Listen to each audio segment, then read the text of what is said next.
Get up! To the backyard, now! I jolted upright, still half asleep, heart racing. My son, stood at our bedroom door, eyes wide, breathing hard. "What's happening?" I asked, already reaching for our toddler, who clung to me like a shadow. "Baby, it's okay." "There's no time to explain," he said, grabbing his sister and sprinting barefoot down the hallway. "Just come, hurry." Pajamas, cold air, grass wet against my feet. We crouched in the bushes behind the shed. I wrapped my arms around the kids, confused, trembling. Then I looked back at the house and saw her silhouette in the window. Not alone. I met Claire 12 years ago in a parking lot with a dead battery and a smile that made my chest hurt. She talked like the world owed her nothing, laughed like she didn't care. But her eyes, they were heavy, like she carried things she'd never speak aloud. I loved her for that. We built a quiet life, safe, predictable. Dinner at 6, cartoons at 7. 2 kids, 1 mortgage, and matching toothbrush holders. She said she wanted peace after the chaos she grew up with. I gave her that. I just never expected she'd find it boring. The signs were there, if I'm honest. Late work meetings that didn't make sense, phone face down, always, a new gym routine and perfume she never wore for me.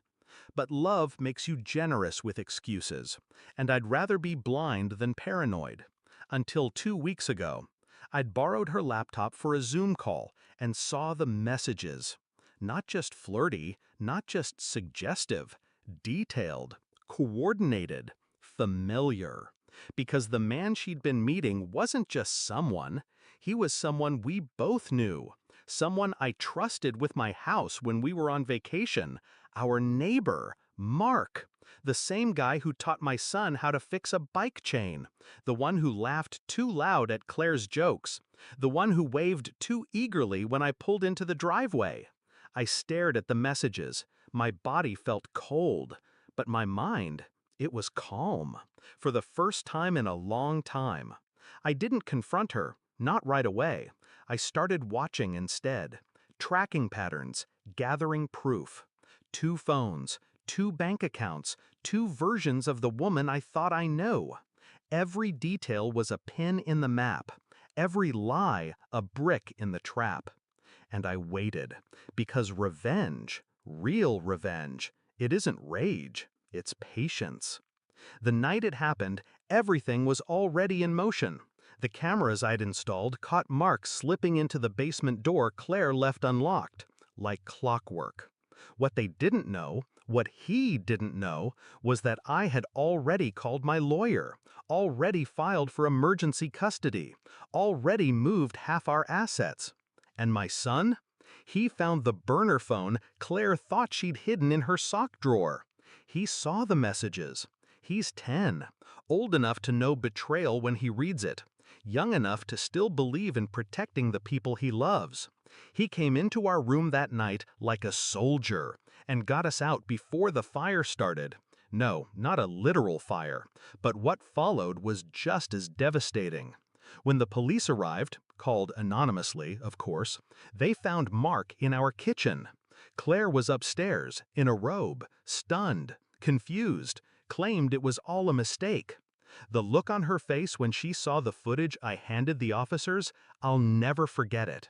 She realized in that moment that the version of me she knew, the passive one, the provider, the predictable man, was gone, replaced by someone methodical, someone who knew how to turn a quiet humiliation into a full-blown collapse. She was arrested that night for trespassing and conspiracy to commit fraud. Turns out she'd been funneling money, small amounts, but enough to cost her everything. We moved out a week later. I didn't burn the house down, I just left it empty, silent, like her promises. People ask if I'm angry. I'm not. Anger is loud, messy, it makes mistakes. But me? I'm precise. My revenge wasn't screaming. It wasn't throwing plates or airing dirty laundry. It was showing her exactly who she underestimated.